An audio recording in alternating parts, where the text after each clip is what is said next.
Bonjour à tous et à toutes. Aujourd'hui, je vais vous parler un petit peu donc du cours magistral que j'ai eu hier. Enfin, si vous êtes en licence 1 maths info à Lyon 1 et que vous avez pris plutôt mathématiques comme option, bah, vous êtes allé dans ce cours magistral. Donc, bah, bienvenue. Hein. Je vais vous apporter quelques petites explications sur le sujet. Donc, en gros, ce qu'il fallait retenir vraiment du cours, c'est que les nombres réels, c'est des nombres qui ont une expansion décimale, donc une partie fractionnaire vraiment qui peut avoir autant de chiffres qu'on veut, une infinité de chiffres même, voilà. Donc t'as 1 jusqu'à n. Donc ça c'est la partie entière. Virgule, donc virgule je l'écris comme ça. Tu peux l'écrire comme ça si tu veux, mais moi je préfère l'écrire comme ça, même si c'est vrai que c'est un peu moche du coup avec les trois petits points ici, mais bon c'est pas grave. Après t'as D1, D2, etc. Tout ça c'est des chiffres en fait, hein. Et on les multiplie pas, hein, on les additionne pas non plus, on les concatène, c'est comme ça qu'on les appelle ça. Je vous mets le mot parce que bah, ça va vraiment servir, je pense, en info, parce que bah, c'est comme ça qu'on appelle en gros quand t'as plusieurs chaînes de caractères. Bah, genre la concaténation, c'est genre tu fais genre hello et après world, tu vois. Enfin attends. Ça c'est l'opération, on va dire, concaténation. Enfin, généralement, en mathématiques, on l'écrit plutôt comme ça, je pense. Donc en gros, tu prends les deux chaînes de caractères et voilà. Et tu les assembles en fait. Et bah là, c'est pareil, tu prends deux chiffres et tu les assembles pour ne former qu'un nombre avec deux chiffres. Voilà. Donc si tu as un chiffre et que tu le concatènes avec un chiffre, ça donne un nombre à deux chiffres. Dont le premier, c'est le premier chiffre et le deuxième, c'est le deuxième chiffre. Voilà. Tout simplement. C'est un nom compliqué pour un truc tout con. Voilà. Et il y avait deux règles, principalement. C'était que A1 ne doit pas valoir 0. Et que il ne puisse pas exister, en fait, de rang R tel que pour tout n supérieur ou égal à R, on est dn égale à 9. Ce que ça veut dire par là, en fait, c'est que tu peux pas avoir une infinité de 9, en fait, après un certain nombre de décimales, un certain nombre de chiffres par la virgule, tu peux pas avoir une infinité de 9. Parce que sinon, après, en fait, le problème, c'est que tu aurais l'impression que c'est strictement inférieur au truc qui est un petit peu juste au-dessus. Genre, par exemple, on va dire le plus basique, ce serait ça, tu vois. T'as envie de dire que ça, c'est inférieur à ça, mais le problème, c'est que tu peux pas trouver quoi que ce soit qui est au milieu. Là, il y a rien, il y a que dalle, c'est que chi, voilà. Donc, voilà, le problème, c'est que t'as du coup. Enfin, t'as bien une solution, c'est de dire que les deux chiffres sont égaux, mais le problème, c'est que du coup, t'as deux représentations d'un même nombre, et le problème, c'est que c'est pas tip top, quoi, en fait. Hein. Et puis, voilà. Donc, on préfère un petit peu enlever ce genre de truc parce que sinon, ça va mindfuck les étudiants. Et du coup, on va dire que tu peux pas avoir une infinité de 9 après un certain nombre de décimales. Et quand je dis un certain nombre, ça peut être 0. Hein, voilà. Ça peut même être avant les décimales, ça peut même être. Genre, ça peut même déjà commencer dans la partie entière, genre par exemple 19,9, etc. Ça, tu peux pas non plus. Bien sûr. Voilà. Donc, maintenant qu'on a ça, je vais juste garder ça. Voilà. Et donc, ça, c'est vraiment la définition hein, pure d'un nombre réel. Encore une fois, voilà, ça c'est des chiffres, on les concatène et puis voilà. Après, on a 4 opérations. qui sont plus, je vais les noter d'ailleurs, donc plus, fois, moins et divisé. Voilà. Alors ces 4 opérations, elles posent quelques soucis, enfin entre guillemets, à définir sur les nombres réels. Parce que genre, typiquement la manière dont on a appris à faire certains trucs, donc si je prends genre 1789 et que je fais plus 873, imaginons. Comment typiquement je fais ça? Vraiment c'est un truc de primaire. Hein. Eh bien, tu fais 9 plus 3 d'abord, enfin on commence par la droite, généralement. On fait 9 plus 3, ce qui fait 12. Tu mets la petite retenue au KLM, hein, voilà, juste ici. Donc tu fais 8 plus 7, ça fait 15. Donc 8 plus 7, ça fait 15. Mais avec la retenue, bah, tu rajoutes 1, donc ça fait 6. Donc 16 en fait, enfin 6, mais genre avec la retenue 1. Donc en gros 8 plus 7 plus la retenue qu'il y avait, c'était 1. Donc 8 plus 8, ça faisait 16. Donc voilà. Après, donc t'as 7 plus 8, ça fait encore 15. Puis tu ajoutes la retenue, ça fait 16 encore. Voilà, c'est exactement la même chose en fait que l'autre. Et après, t'as du coup 1 plus la retenue de 1, donc c'est-à-dire 2. Voilà. Donc, voilà, ça c'est fait. On a 1789 plus 873 qui est égal à ceci, voilà. Donc généralement, typiquement, voilà, on fait, on commence par la droite pour faire les additions, etc. Mais le problème, quand tu as un nombre infini de décimales qui caractérise du coup un nombre réel, comment tu fais pour faire par la droite? Voilà, donc du coup, ce qu'on fait, c'est, enfin, c'est pas quelque chose qu'il a expliqué, mais ce qu'on fait, c'est qu'on commence par la gauche. Voilà. Alors, du coup, bah, pour commencer par la gauche, tu fais 1 plus 0. Voilà. Après, là, tu as 7 plus 8 qui fait 15. Tu reviens au chiffre précédent, donc celui-là, là. Et tu appliques la retenue. Voilà, c'est tout ce que tu as à faire. Puis après, tu as 8 plus 7 qui fait encore 15. Hein. Donc voilà, tu rajoutes un 5. Et tu appliques la retenue au chiffre précédent. Voilà, donc ça fait 6. 9 plus 3, ça fait 12. Tu appliques la retenue au chiffre précédent. Et voilà, on tombe exactement sur le même résultat. Encore une fois. Voilà, et ça donne ceci. Et vu qu'on dit que vraiment les nombres réels ont une infinité décimale, eh bien il vaut mieux commencer par la gauche pour généraliser, enfin pour essayer de prouver que voilà que l'addition dans les nombres réels est bien définie.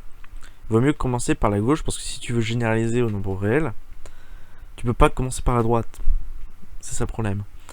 Donc il faut commencer par la gauche et je vais montrer en gros un exemple de comment on peut faire par la gauche. Donc voilà, donc on a bien le plus qui est bien défini. Après c'est pas bien compliqué dès qu'on a le plus de choper le moins. Ah, voilà. Ni même de choper la multiplication, hein, c'est pas bien compliqué non plus avec le plus. Et dès que t'as la multiplication, en plus c'est pas bien compliqué d'avoir la division. Donc voilà. Après, 1,3 c'était quoi? C'était... Ah oui, les inégalités.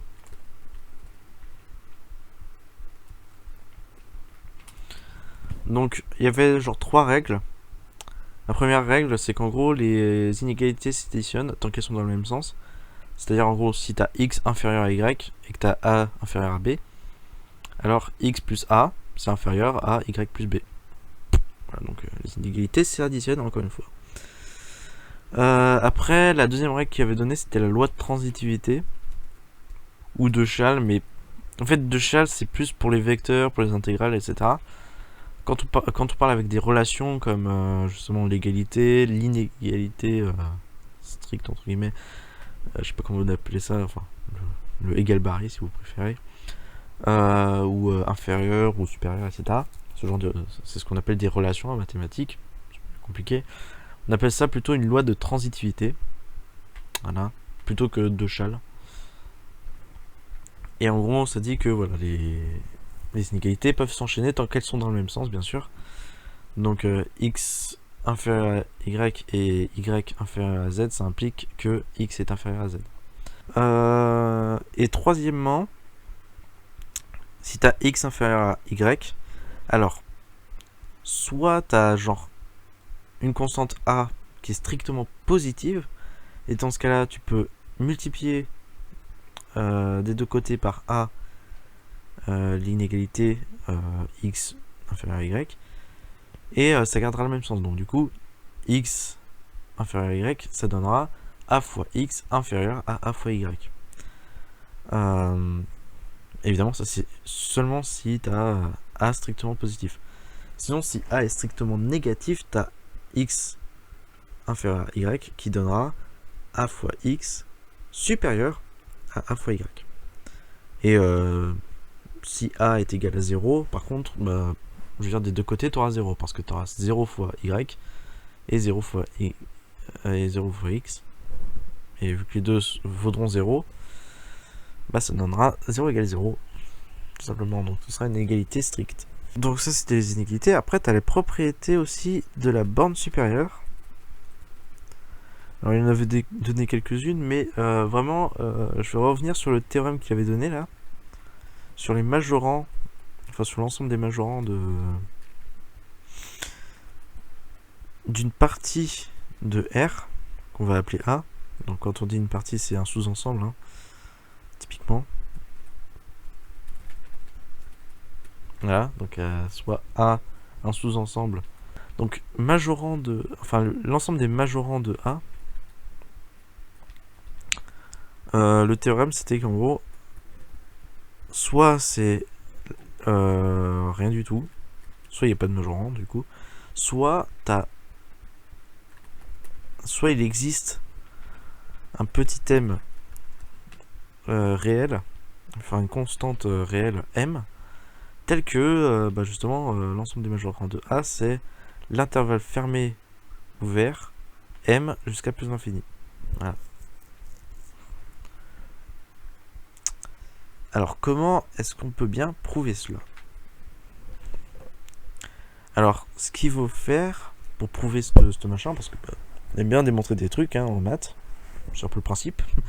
Alors, ce qu'il faut faire, c'est qu'on va genre enlever le cas trivial. Je veux dire, il y a vraiment deux cas à considérer. Vraiment, que A soit majoré ou que A ne soit pas majoré. Et en fait, si A n'est pas majoré, bah ça ce sera d'emblée l'ensemble vide.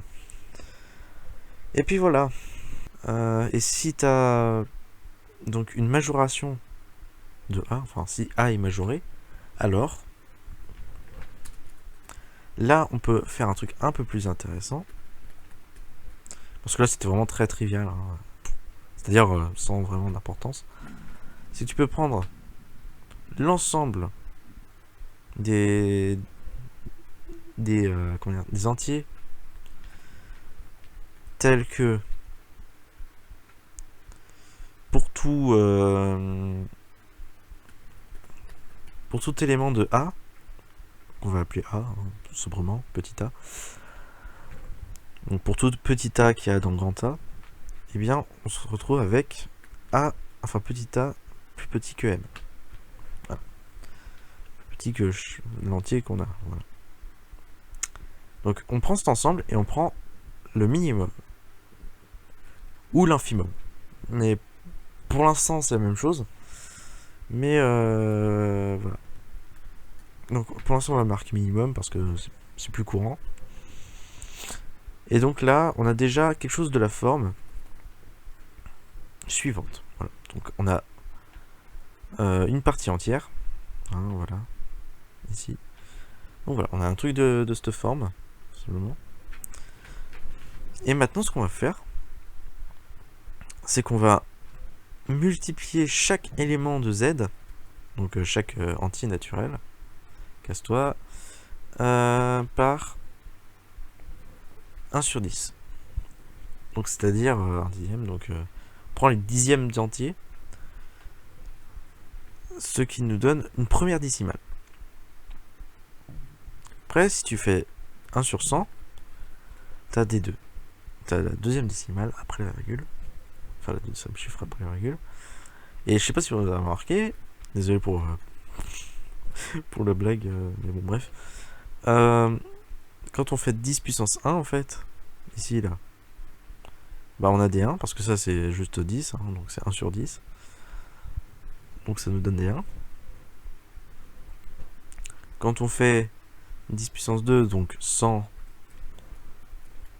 enfin quand on prend les centièmes d'entier, ça donne les deux premières décimales, donc puissance 2. Donc on se rend compte en fait que le nombre de décimales c'est égal à la puissance de 10 qu'il y a ici là.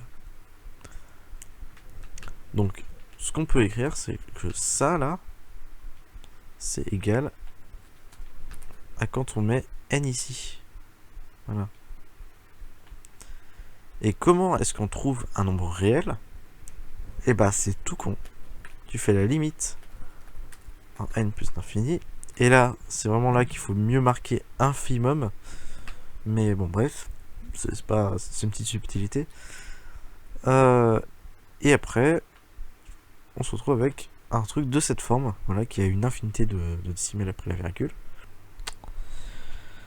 Du coup, voilà, quand tu fais la limite, ça te donne ceci. Et ça, c'est un nombre réel, parce que c'est exactement la même chose que ceci. Voilà. Donc ça, c'est vraiment la représentation typique d'un nombre réel. Si on prend du coup... Alors, je vais juste marquer un petit truc ici. On va dire que... On va définir maj de A comme l'ensemble des majorants de A. Voilà. Je pense que ça sera pas trop compliqué à comprendre. Donc ça, c'est vraiment juste pour aller plus vite. Donc, imaginons qu'on ait genre un ensemble fermé, AB, là, voilà. Et on se demande ce que ça peut être. Est-ce que ça peut être ça? Bien sûr que oui, parce que là, en fait, tout ça, ça veut dire car en gros, tous les éléments qu'il y a dans l'intervalle AB, là, l'intervalle complètement fermé, eh bien, ils ont tous la propriété que x est inférieur ou égal à b. Donc, tu peux bel et bien trouver ceci. Mais sinon, si tu as AB comme ça, là, est-ce que ça marche toujours?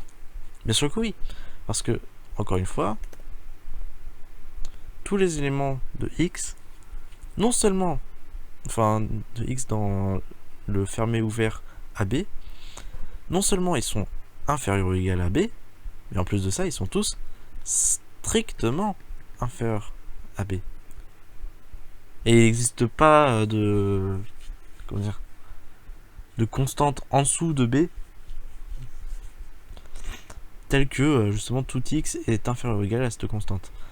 C'est impossible, c'est le principe d'un ouvert en fait, voilà. Donc, voilà. Enfin, là après, c'est pas forcément fermé ou ouvert, ça peut être aussi ouvert fermé ou ouvert, tu vois. Mais